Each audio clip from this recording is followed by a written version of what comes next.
I'm Tracy McDonald and welcome to Mare Branch Pottery. Join me today as I mix up a batch of my white dipping glaze, sieve it, and test it.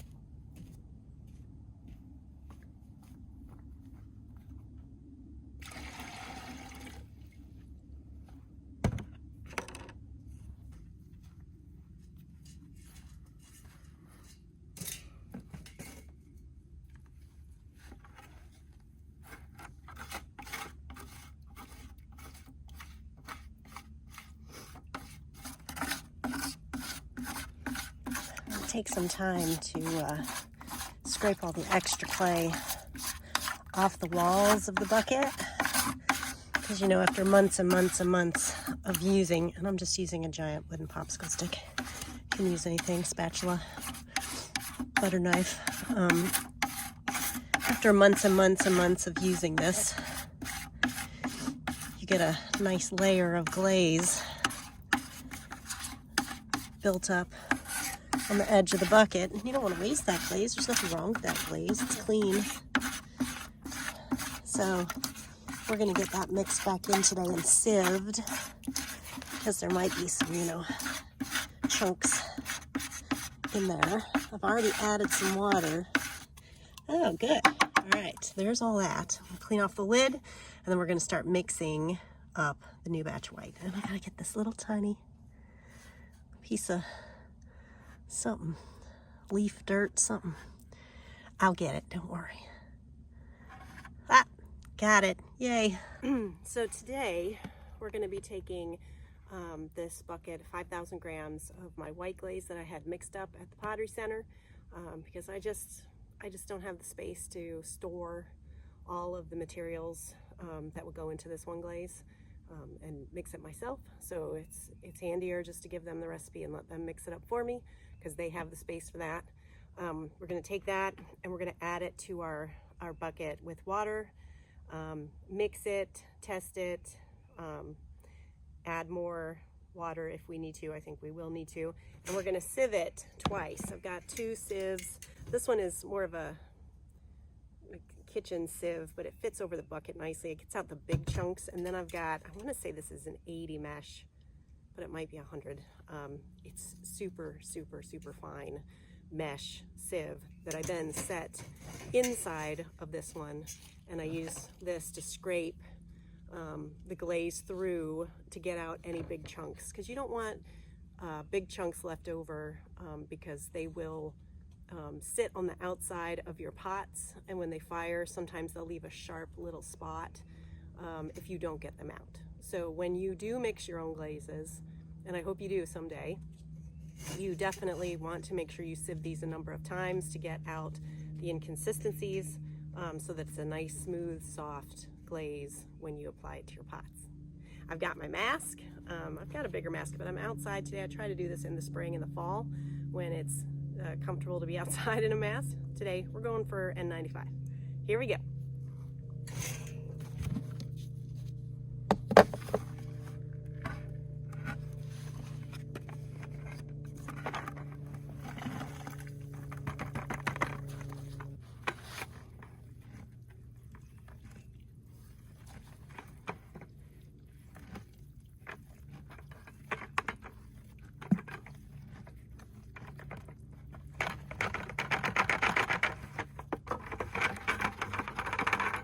It's not quite all out, it's mostly out. I'll get it when I transfer this back to this bucket. Just gonna stir it by hand for a minute. And now I'm gonna use my drill. My old little stirrer broke up, and I love this new red one. It's just a little bit rubbery, and I think it's going to work better. So It's attached to my electric drill.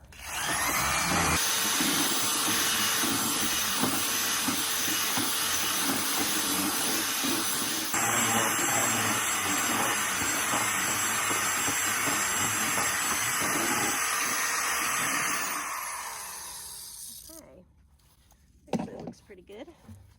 All right, we're going to start straining. The first strain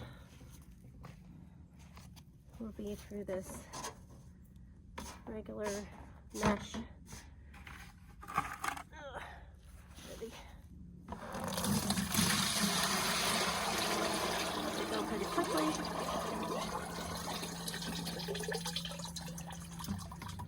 Scrape this on out of here.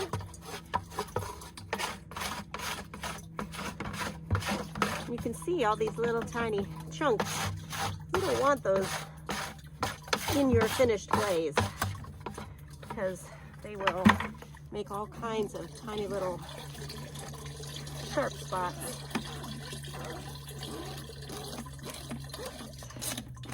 So I'm gonna, there's a lot of stuff in here. I'm gonna kind of scrape that so that it gets smaller.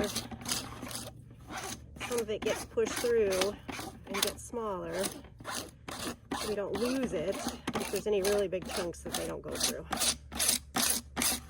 Okay, pretty clean. I'm going to go back. We're going to stir this up by hand a little and do it again.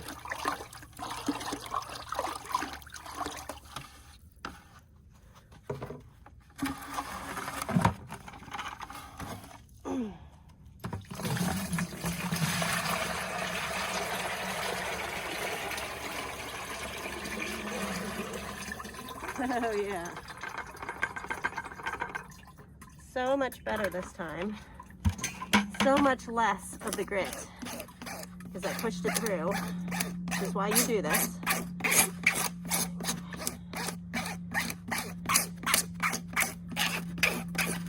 Great. Okay. Excellent. Now we're going to do it twice with the fine mesh. And we'll test and see if we need to add any more water or not, or if I've got it. This one should take a lot longer because it's much more fine. This is the one that's going to make it nice and smooth. Make your pots turn out really well.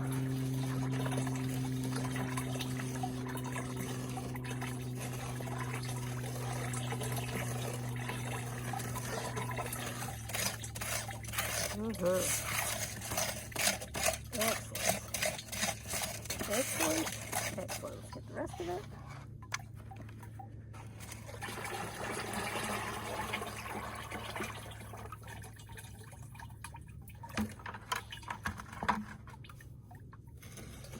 Carefully get the rest of this. Filled that up real high, didn't I?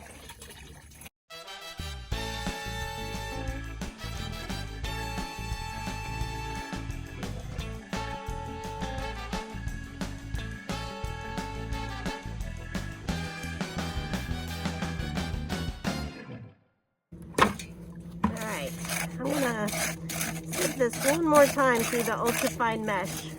But first, I'm gonna take this bucket where it's gonna live and I'm gonna go rinse it out completely because you see all of the little grit that's inside this bucket. So we're gonna clean this out so that I'm emptying my glaze into a clean bucket and hopefully all this grit will be gone and we can start using it. All right, I'm back with my clean bucket. Cleaned out, with my sieves on top, my mask back on. We're going to do this final sieve and see where we're at. How much faster that goes through this time.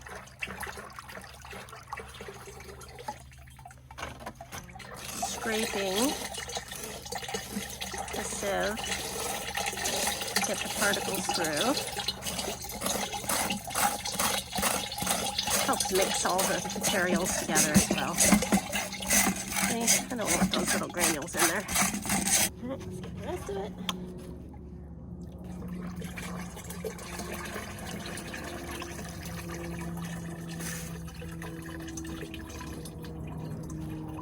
Scrape out everything I can out of here. Don't want to waste any of it. Okay. Scrape this through.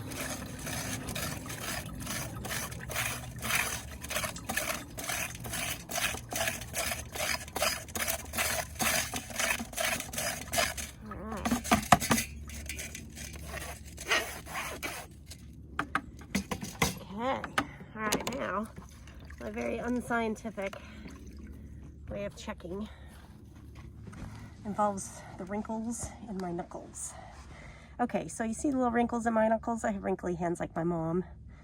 That's fine. I love my mom. It reminds me of her. So if your hands are dry and you stick your fingers in your glaze, you should start to see, okay, it still looks a little, still the little materials. We probably need to sieve that one more time. But it seems a little thick. It shouldn't probably be this thick on my fingers. So we're gonna add a little more water. We're gonna mix it up again and sieve it one more time to be sure.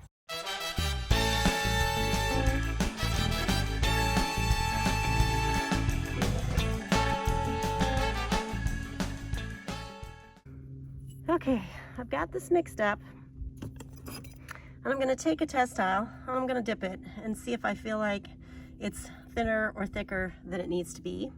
Okay, so this is just my white clay.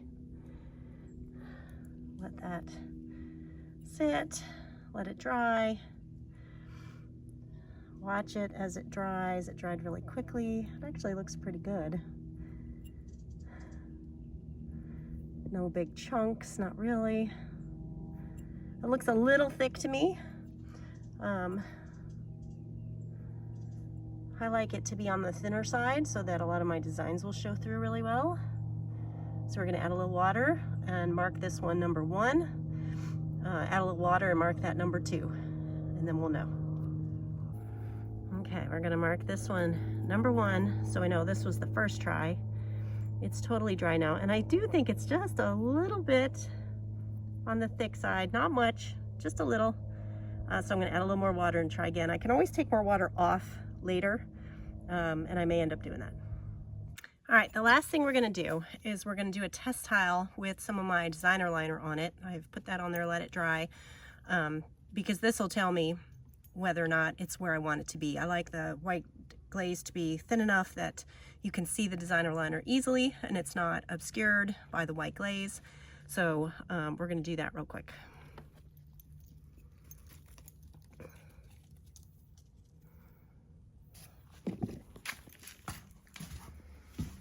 Okay, these are the items I was waiting for to be able to fire my kiln today. And so I'm going to add these test tiles